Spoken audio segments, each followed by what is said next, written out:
For the past 14 months, you have heard two main things about the war in Ukraine. The first is that the war in Ukraine is a war of national sovereignty. It is not a proxy battle between superpowers. Russia invaded Ukraine. That was immoral. The United States supports Ukraine because the United States supports democracy. But the United States itself is not at war with Russia. This is Ukraine's war to fight. The second thing we have heard over and over again is that Ukraine is winning that war. Ukrainian troops are brave and noble. Russian troops are evil and incompetent. The Ukrainians are beating the Russians. In the end, their victory is inevitable. Now, you're very familiar with these points because you have heard them every day since last February. You've heard them repeated by every power center in the United States, the Pentagon, the White House, the leaders of both parties in Congress, CEOs, and celebrities. And most insistently of all, you've heard them from virtually every single outlet along the entire spectrum of our national news media. These are the two essential themes of the war in Ukraine, and both of them are lies. We know that they're lies because late last week, leaked intelligence about the war in Ukraine began to appear on social media. Briefing slides prepared by the U.S. government began to show up, among other places, on Twitter. And the slides show that this is, in fact, not Ukraine's war. It's our war. The United States is a direct combatant in a war against Russia. As we speak, American soldiers are fighting Russian soldiers. So this is not a regional conflict in Eastern Europe. This is a hot war between the two primary nuclear superpowers on Earth.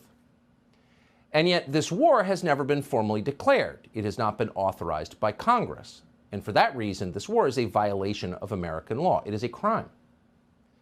The second thing we learned from these slides is that despite direct U.S. involvement, Ukraine is in fact losing the war. 7 Ukrainians are being killed for every Russian. Ukrainian air defenses have been utterly degraded. Ukraine is losing. The Biden administration is perfectly aware of this. They're panicked about it, but they have lied about this fact to the public.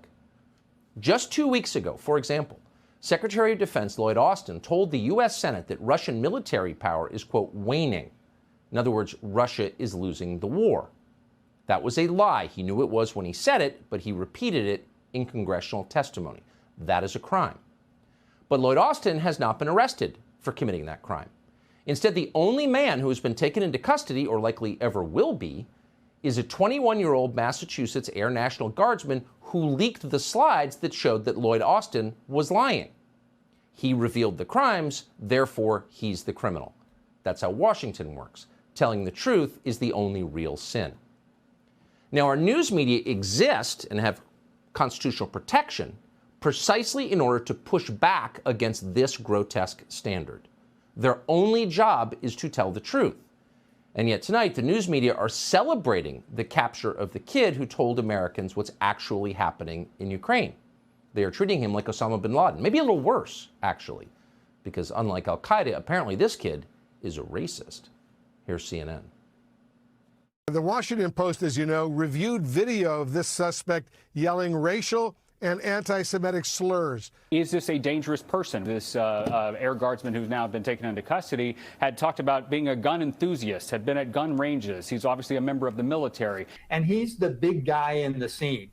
Somehow he has access to this kind of information, and that makes him even larger. A person who thinks they know better than everyone else, they're smarter than everyone else in their view. That this is a 21-year-old man. He's described as a gun enthusiast.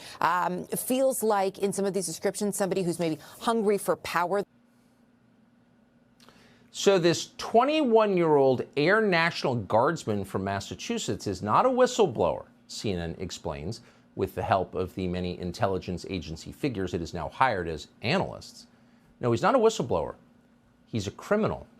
Because he is, unlike the people who run our government, quote, hungry for power. And because this 21-year-old was so hungry for power, federal law enforcement had to swing into action with unfamiliar speed and efficiency and apprehend him. He was that threatening.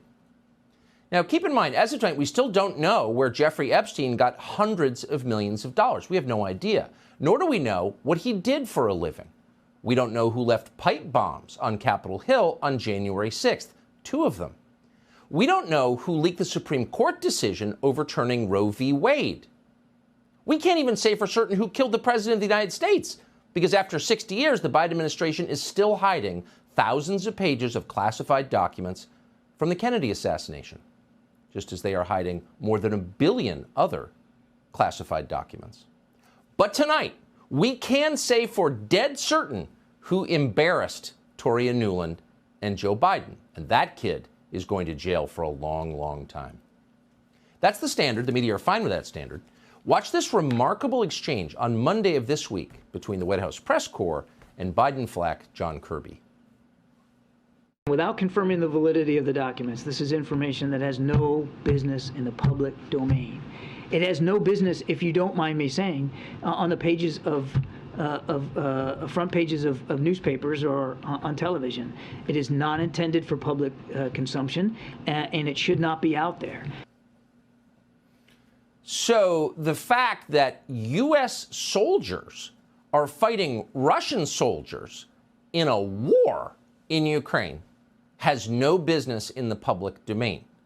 The fact that the country we are backing and fighting alongside is losing, not winning, has no business in the public domain. You have no right to know what your government is doing in your name with your tax dollars and with the future of your children and grandchildren. You have no right to know. Shut up and stop asking relevant questions.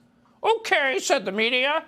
And if you want to get really sick to your stomach, go pull a transcript from the Pentagon briefing today, where news reporters asked Flax from the Pentagon, what are we going to do to keep information like this secret in the future? Not one question about the substance of the information. We're fighting a war against Russia directly? Really? Don't they have the largest nuclear arsenal in the world? Not one question. How can we help you keep it secret? Those were the questions. And not only are the media covering up the substance of the story, which is not who leaked it, but what he leaked, they're covering up the crimes committed to get you this information. The administration apparently used illegal surveillance techniques to identify this kid, apparently with the help of the Washington Post and the New York Times, who are its accomplices. They're not holding government accountable. They're helping government keep you from knowing what government is doing. Today, the Washington Post reported it had exclusively obtained some of the classified documents this leaker possessed. Quote, the Post also reviewed approximately 300 photos of classified documents, most of which have not been made public. Some of the text documents the leaker is said to have written out. So we've got two problems here.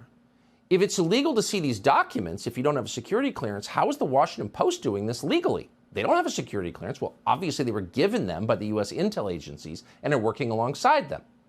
But the bigger problem is this is information that's relevant to the public in a so-called democracy. You can't lie about things that jeopardize our collective future and get away with it. And you certainly shouldn't be doing that with the assistance of the news media. The news media whose job it is to inform you of what your government is doing.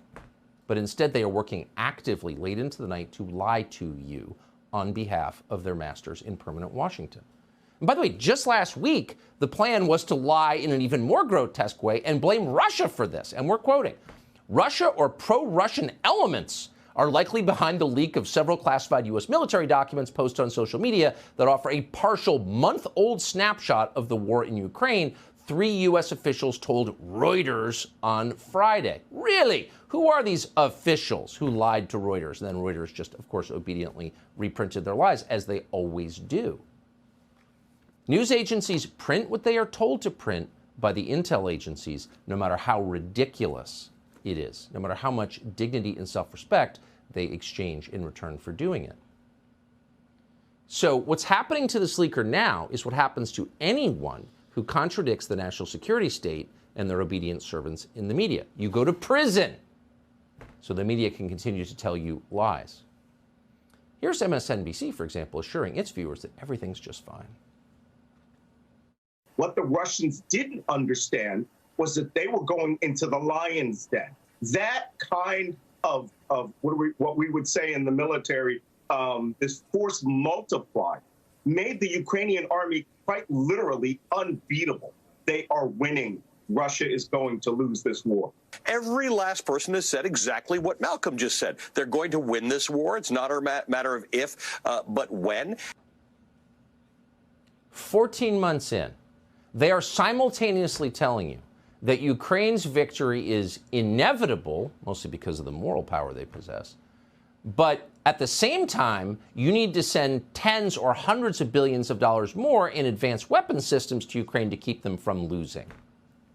What will they say now that we know the truth and that we know that they lied to us, not just the U.S. government, but the U.S. news media?